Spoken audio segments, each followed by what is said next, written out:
今回の動画では、2月上旬に開催が予定されているイベント、機器契約に作戦コードリジンのイベント内容や、同時期に実装されるオペレーターの概要を紹介していきます。機器契約に作戦コードリジンは、機器契約の中では最も変化が少ない機器契約となっており、機器契約1とほとんど変化がないと言っても良いレベルとなっています。その理由としては、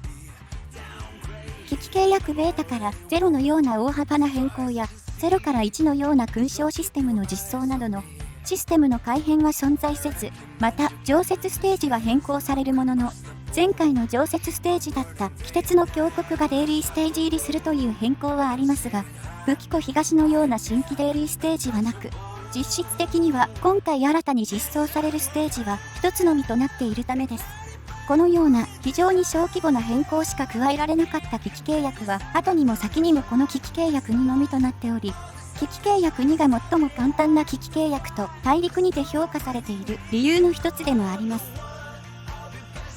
まずは今回追加される常設ステージとローテーションが変更されるデイリーステージについて紹介。今回追加されるステージは戦術したように常設ステージ1つのみとなっており、常設ステージにチェルノボーグ荒廃した工場が追加されます。そして前回の機器契約にて常設ステージだった大鉄の峡谷はデイリーステージ入りとなり、機器契約ベータの常設ステージで0以降はデイリーステージ入りしていた59クワトがデイリーステージから外れることとなります。なので今回の機器契約で登場するデイリーステージは、岩高原、新通り、中継所、美鉄区廃墟、大鉄の峡谷、武器庫東、崩壊した大通りの7種類となります。それでは今回唯一の追加ステージとなる荒廃した工場の概要について紹介。荒廃した工場は敵が3方向から出現するステージで、ステージギミックとして排気格子と呼ばれる排気格子のマスの上に配置したオペレーターは敵の遠距離攻撃の標的にならないというプレイヤー側に有利に働くギミックとなっています。上記の映像であればテキサスがその対象となっており、排気格子の上に配置されているオペレーターは蒸気をまとっているかのようにもやがかかります。そしてこのステージにおいてのボスとなる敵ですが、一つは機器契約ベータでもボスを務めたリベンジャーとベンデッタで、左下の敵出現マスから出現し、ステージ中央を通りテキサスのいる方向へと向かってきます。そのため特にベンデッタを強化する契約を用いるのであれば、遠距離攻撃が強力なオペレーターで遠距離からベンデッタの HP を削ったり、減速補助などを使用してできるだけベンデッタの移動速度を削るなどする必要があるでしょう。このあたりは機器契約ベータと対処方法は大きく変わることはありません。そして今回の常設ステージではベンデッタの他にもボスが存在しており、ステージ左上からはファウストが出現します。ファウストの攻撃方法は大まかにはメインストーリーと変わらず、一定回数ごとに特殊狙撃を行ったりバリスタを召喚したりとなっていますが、ファウストを強化する契約は2つ存在しており、1つは特殊狙撃の発動間隔を短縮し威力を大幅に上昇させるものと、もう1つはバリスタの配置間隔を大幅に短縮するものとなっています。当然どちらの契約もファウストの体力、攻撃力、防御力を大幅に上昇させるので、メインストーリー時よりも手強くなっています。なお、ファウストのこれらの契約は両方選ぶということはできず、どちらか片方のみしか選択できないので、編成によってどちらの契約にするかは自身で選択をする必要があります。このようにボスクラスの敵が2体同時に登場するため、一見すると非常に難易度が高くは見えますが、実際のところはこれまでの機器契約の中では最も難易度が低いステージと言われています。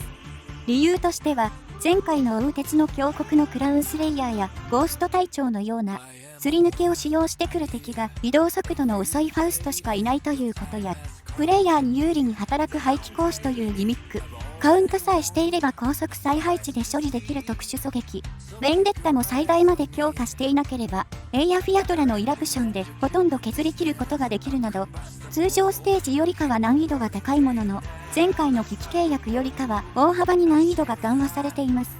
手持ち次第ではありますが、今回の機器契約は容量さえつかむことができればそれほど苦労はしないかもしれません。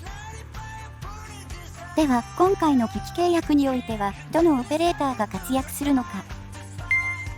大まかに挙げると、この辺りのオペレーターとなるでしょう。大まかにといった理由は端的に言ってしまうと、機器等級18であれば、エイヤフィアトラのスキル3だけでもクリアは可能であり、他のオペレーターに関しては過剰戦力になると言っても過言ではないためです。余裕を持ってクリアするとなると、今回挙げたオペレーターよりも多くのオペレーターが当てはまるため、何も今回挙げたオペレーターを育てておかなければクリアできないということはありません。例えるならば星6で考えるなら、エイヤフィアトラ短期がクリアの最低ラインであり、星6や星5を追加するたびにどんどん簡単になっていくという形です。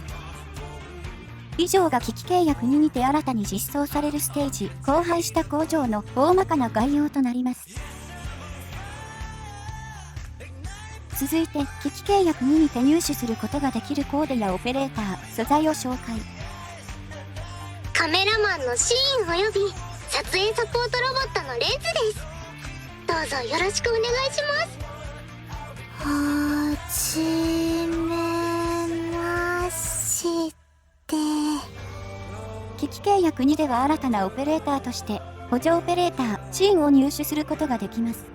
シーンはテラの世界では有名なカメラマンで、非常にゆったりとした口調が特徴の人物。あらゆる動作があまりにもゆったりとしているため、一般人との意思疎通はかなり難しくなっており、基本的には撮影サポートロボットのレンズが他者とのコミュニケーションを仲介しているという一風変わった雰囲気を持つオペレーターです。そのためか、シーンのボイスのほとんどはレンズが喋るものとなっています。あなたにも見てみたい景色はある？シーンは召喚補助タイプのオペレーターで、メイヤーのミーボやティッチカのアシさんに似たような性能を持つレンズを多数配置できる点が特徴となっています。レンズは地上に配置できる召喚物となっており、性能はシーンのステータスに比例、ブロック数は1、さらにレンズの周囲の敵はステルスが無効化されます。スキル2を主に運用することが多く、スキル発動中はレンズのステータスが大きく上昇するため、デコイとしても敵殲滅役としても使用することが可能となっています。そしてスキル発動後はレンズは全てスタンしてしまいますが、メイヤーやマゼランのように再配置をする必要がないため、継続的な戦闘も可能となっています。また、スキル2を発動したタイミングでレンズのストックが1台補充されるため、ミーボやドローンよりもかなりお手軽に召喚物を使い捨てできる点も大きなメリットと言えるでしょう。総じて敷居が高い召喚補助の中ではかなり扱いやすいオペレーターであり、中にはシーン短期でクリア可能なステージがあるほどには強力かつ小回りが効くので、現状では召喚補助には興味がないとしても、ぜひとも入手しておくことをお勧めします。なお、シーンは常設交換所への追加となるので、今回の機器契約で入手しなかったとしても、入手機会がなくなるというわけではないのでご安心を。そしてさらに、以前のイベントで配布されたミルラの専用コーデ、絡みも今回の機器契約で復刻されます。こちらもシーンと同じく、常設交換所への追加となるため、今回の機器契約で入手しなかったとしても、今後、入手機会がないというわけではありませんので、所持していない方は余裕がある時に交換という形でいいでしょう。なお、前回の機器契約ではあった星6の印に関してですが、今回は残念ながらありません。なので、今回に関しては前回までの機器契約でコーデなどを取り残していた方は、そちらに契約賞金を消費してもいいでしょう。そして、期間限定交換所で交換できる素材は上記の通りとなります。有限交換素材が美味しいという点は、これまでの機器契約と変わりはありませんが、目玉となるのはやはり、無限交換素材に中級装置が入っているということでしょう。中級装置に関しては、日本版では現状では、ドロップが美味しいサイドストーリーが開催されておらず、半年程度先行している大陸版ですら、未だに中級装置がドロップの目玉となるイベントは開催されていません。つまり、大陸版の後追いが基本となっている日本版では、特例がない限りは、最低でも今後半年間は中級装置をまとめて入手できるイベントがないというわけです。なので、有限交換素材を交換した後に残った契約商品はすべて、中級装置の交換に突っ込んでしまうことをお勧めします。続いて、機器契約2にて入手することができる勲章を紹介。機器契約2でも1と同じように勲章システムが存在しており、今回も機器契約開始後1週間以内に常設ステージの等級18をクリアすることで、勲章をメッキ加工することが可能となっています。それぞれの勲章の取得条件は上記の通りとなっています。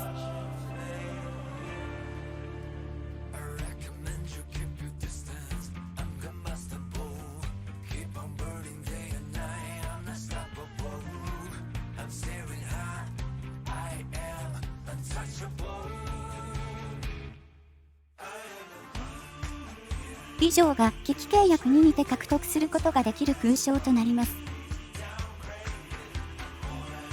続いて、同時期に実装されるオペレーターを紹介といきたいところなのですが、大陸版ではこのタイミングで追加されたオペレーターであるキアーベとビーズワックスはすでに日本版では実装されており、大陸版とは異なった状況となっています。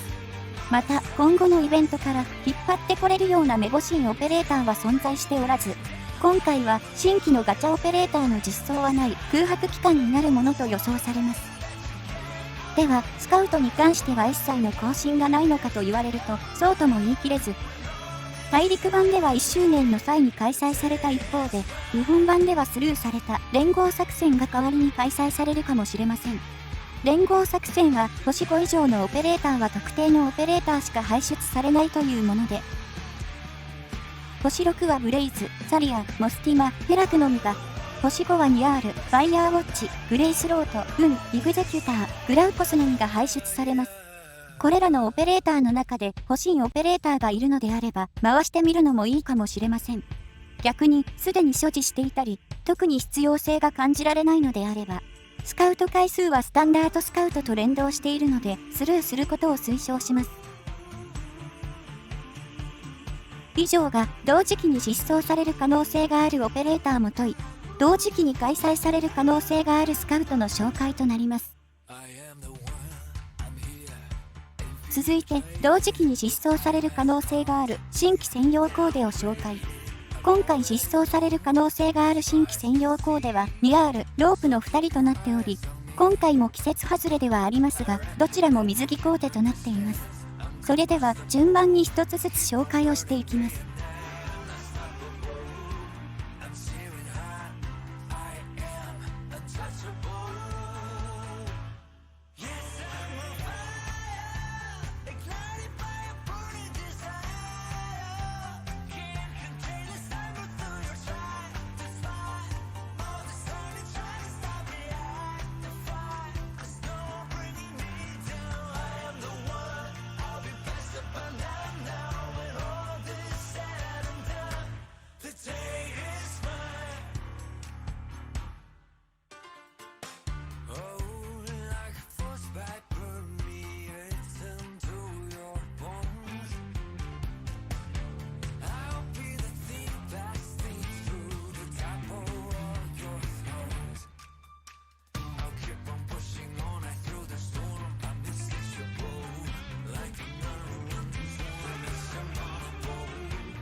以上が機器契約2で同時実装される可能性がある専用コーデとなります。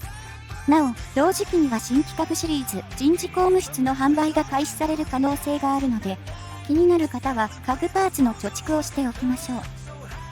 以上が機器契約2作戦コード、ビジンの内容や実装されるオペレーター、専用コーデなどの紹介及び解説となります。ご視聴ありがとうございました。